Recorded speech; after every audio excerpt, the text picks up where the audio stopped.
A crise da Covid-19 para min supón, en termos sociais e políticos, tal vez a manifestación máis extrema vivida en primeira persoa de unha forma de xestión política da vida que podemos denominar con Michel Foucault como biopolítica ou necropolítica. No entanto, ao meu xuízo, compre ser especialmente cautelosos na hora de asinalar o advento de grandes novidades como efeito directo desta crise. Ao contrario, aquilo que xulgo é sermos prudentes con as análises tan prematuras. Estamos ante un evento, un acontecimento propiamente dito, de grande ambivalencia, no que as hipóteses ou diagnoses que se ten feito en poucas semanas poden mudar radicalmente, con cuanto estamos dentro dun proceso que nos desborda. E, por tanto, é desta prudencia, como principio analítico, que estuda os elementos constitutivos precedentes do acontecimento, como debemos ollar para esta situación. Feita esta advertencia inicial, certamente estamos ante un momento de excepción. É neste paradigma que debemos inserir o goberno da vida durante e depois da Covid-19. Porén, como ten apuntado, por exemplo, Alain Badiou, é pouco probable que a pandemia acarrete unha transformación política sustancial da realidade. Por iso, suscribendo estas mesmas palabras, non paga a pena, entendo, sobreactuarmos con as análises. Por dúas razóns. A primeira razón é que a situación da crise causada por esta pandemia era unha das situacións máis probáveis de entre as contempladas por especialistas e peritos de todo tipo nesta mesma en materia de saúde, por exemplo, como consecuencia do modo de vida imposto polo capitalismo contemporáneo. En este caso foi unha pandemia e podía ter sido unha catástrofe natural, unha burbulla financiera ou unha crise humanitaria como a dos refuxiados ou como unha crise humanitaria provocada por procesos migratorios. Aínda nunha leitura crítica, non son unha novidade as alertas sobre os riscos do agravamento das condicións de vida, resultado da precarización laboral, da privatización dos servicios sociais como a sanidade, o cuidado dos idosos, etc. Non? Creo que son exemplos claros que colocan a vida en risco. A segunda das razóns, que para min é o obxecto central da reflexión neste momento, é a forma en como hoxe somos gobernados e gobernadas. En este sentido, a crise da Covid-19 o que ocasionou foi a extensión das formas dominantes de xestión biopolítica e necropolítica que xa ven penetrando o corpo social desde o advir do neoliberalismo. Entón, o carácter excepcional desta situación debe ser, se callar, un pouco rebaixado ou matizado. A diferenza da leitura tan unidimensionalmente smithiana que fixo, por exemplo, Giorgio Agamben. Para rematar, diría que, na miña opinión, a Covid-19, máis do que o freo de emerxencia do capitalismo, parafraseando a Walter Benjamin, pode que realmente sexa un acelerador dos modos de goberno neoliberais xa instalados. Como será a vida despois da Covid-19? Ten sido fundamentalmente dúas as hipóteses para unha sociedade post-Covid-19. Por unha banda, a posibilidade de un reaxir social diante do colapso do sistema capitalista e, por outra, a hipótese da emerxencia dun Estado forte e autoritario. Coido que até certo ponto a práctica totalidade das leituras feitas encaixan tendencialmente nunha destas dúas posibilidades. En realidade, existen bons argumentos para soster cualquer destes dous escenarios, e nada impede pronosticar a súa realización práctica, con cuanto todo pensamento crítico está atravesado pola tensión entre a utopía e a distopía. Porén, se botamos mao da prudencia, aquilo que vemos é que, aínda existindo innegáveis expresións, por exemplo, de axuda e colaboración entre veciños, tamén de doazóns de todo tipo, mesmo de empresas, grandes e pequenas, achegas de material, alimentos, ou os aplausos das 8 da tarde aos sanitarios, isto non constitúe, presumo, base algunha para confrontar este contexto na procura de unha sociedade máis xusta. apenas, no mellor dos casos, poden servir para aliviar algunhas das consecuencias máis inmediatas. E isto débese esencialmente ao feito de non estarmos ante unha crise sanitaria ou mesmo dunha crise política, senón ante unha crise da forma en como o poder captura a vida na lógica neoliberal. Nesta premisa, ou a partir desta premisa, as expresións de axudas e chamadas á responsabilidade frente á COVID-19 non se expresan maioritariamente baixo o principio ético da fraternidade, senón do individualismo.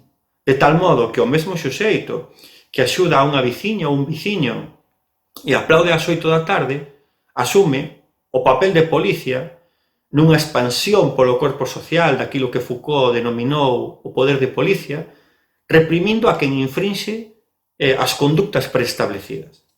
Mesmo podería afirmar que o individualismo se converte, de algún xeito, na condición de posibilidade da seguranza, tamén da seguranza individual, obviando a dimensión colectiva. Neste sentido, resulta moi revelador como quen está capitalizando, en boa medida, estas expresións de defensa da liberdade individual, é a dereita ou a denominada direita alternativa, que ten configurado un potente cuadro interpretativo contra o modelo político, social e económico dos gobernos que maioritariamente están a xerir esta crise, e que é capaz de interpelar a importantes sectores sociais, e que debería preocupar enormemente a cualquier movimento transformador. En síntese, conclúo que desde este modelo de suxeito ético, xenuinamente neoliberal, dificilmente haberá un verdadeiro reasir ao colapso. E presumo con Carlos Taibo antes saídas de tipo ecofascista.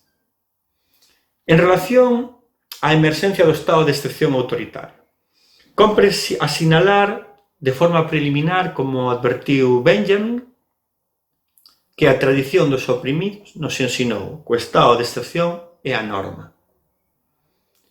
E isto é importante porque boa parte daquilo que consideramos extraordinario, por exemplo, o poder soberano do Estado capaz de fecharnos na nosa casa durante 24 horas ao día, o controlo digital, o monitoreo, a detención e, no seu caso, o encarcelamento por infringir normas de confinamento, como dado podemos apuntar que no Estado español levamos interpostas quase 1 millón de sancións administrativas e 8.000 persoas detidas.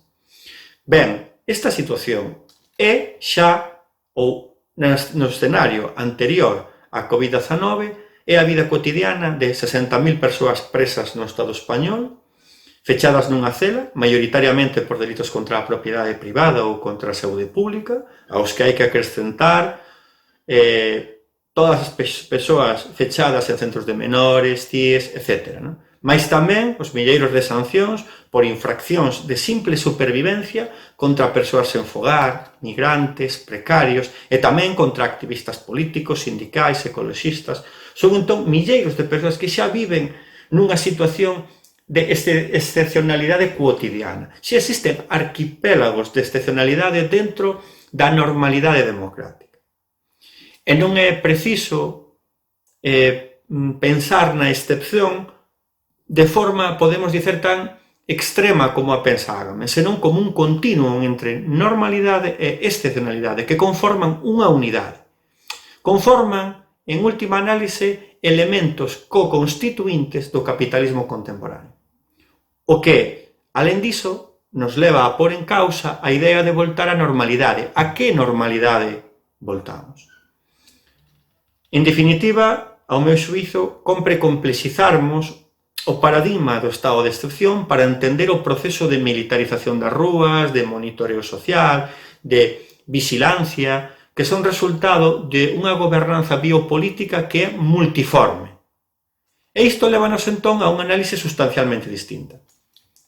Por unha banda, a extensión das medidas de biovigilancia e control social digital non responden tanto a unha vontade do soberano de restricción de direitos e liberdades, como a unha forma de goberno da vida que é propia do neoliberalismo e que está focada principalmente a crear vidas individuais productivas para a reproducción social, política e económica. Nesta perspectiva, o repregue estatal, ou é aquilo que tamén podemos denominar como neo-keynesianismo de guerra, que están pondo en andamento todos os estados, até o máis neoliberal, como resultado da crise sanitaria e da crise social que se aproxima para os vindeiros meses e anos, tivo e ten, aventúrome a pronosticar, na maioría dos casos, como obxectivo fundamental administrar a vida das populacións, para evitar a propagación do virus, evitar o maior número de mortos posible e mellorar as condicións de vida. Porque a vida é o obxecto da política. Ora, isto non debe confundirse en modo algún con unha preocupación de tipo fraternal ou humanista pola vida, senón como necesidade básica para a reproducción do capitalismo. Noutras palabras, a vida é a verdadeira materia prima do capitalismo. E coido que é aquí onde debemos encaixar medidas como as chamadas a unha renda básica, por exemplo, no Estado español, ou a regularización dos migrantes en zonas agrícolas en Italia, por sinalarmos dúas medidas históricamente defendidas pola esquerda, que lonxe de seren conquistas sociais, son o modo de satisfacción das demandas do capital, como nos adverte Foucault. A vida, entón, na medida en que a conditio do capital, a vida non pode morrer.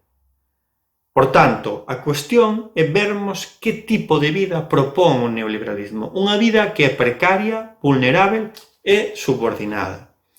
Por iso, ao meu xuízo, non existe un debate, non existe unha dicotomía entre salvar a vida e salvar a economía, cando estamos ante unha economización da vida, como finalidade da racionalidade neoliberal. Ora, isto non significa subestimar, como ben retrata Gilles Membé, que o neoliberalismo se basea nunha distribución desigual da oportunidade de viver e de morrer. Ao poder sobre a vida, xustaponse un poder sobre a morte, segundo o cual o facer viver de uns complementase con o deixar morrer de outros. Tense repetido nestas semanas que estamos diante dun virus democrático que afecta a todos por igual e non importa a renda económica ou a clase social. No entanto, as posibilidades de responder a esta crise ou as vindeiras crises que podan chegar non son as mesmas para aquelas persoas que viven nun bairro residencial ás aforas dunha cidade ou aqueles que viven nun bairro marxinal ou mesmo para aqueles que nen sequer teñen un teito onde protexerse. E isto determina unha distribución desigual dos riscos polo corpo social e tamén das diversas tecnoloxías que operan entrecruzadas, na medida en que a vida de uns ten máis valor que a vida de outros. En definitiva, aínda que a irrupción da COVID-19 non supoña necesariamente un deslocamento das tecnoloxías de poder, a irrupción de unha nova forma política resulta imprescindible sermos capaces de localizar cuáles son os dispositivos securitarios en funcionamento, a que racionalidades obedecen e que tensións ou resistencias provocan. Levando en consideración o anterior, podemos dicer que o grande repto do noso tempo e de cualquier posibilidade emancipadora debe inscribirse nun contexto máis amplo, onde a vida está ao dispor do capital. É que o capitalismo ten formas de se adaptar con rapidez ás novas conxunturas e darmos por certo o colapso inmediato podería ser unha diagnose arriscada, cuando o máis probável é a supervivencia do capitalismo, mesmo que sexa nun interregno zombi, aprofundando na absorción mercantilizadora e individualizadora da vida. E tal vez un dos grandes terrenos de disputa no cuadro de un capitalismo digital e de biovigilancia que se apresenta como medio de salvación da humanidade frente á crise é o risco de deixarmos as nosas vidas nas maus de Google, Apple, Facebook ou Amazon, fechándonos, isolándonos, desocializándonos cada día máis. Traballo online, aulas online, compras online e até ciberamizades pola nosa seguranza. Como exemplo deste perigo, é reveladora a noticia da contratación por parte do Estado de Nova York do ex-CEO de Google para presidir unha comisión para reimaxinar a realidade post-COVID-19.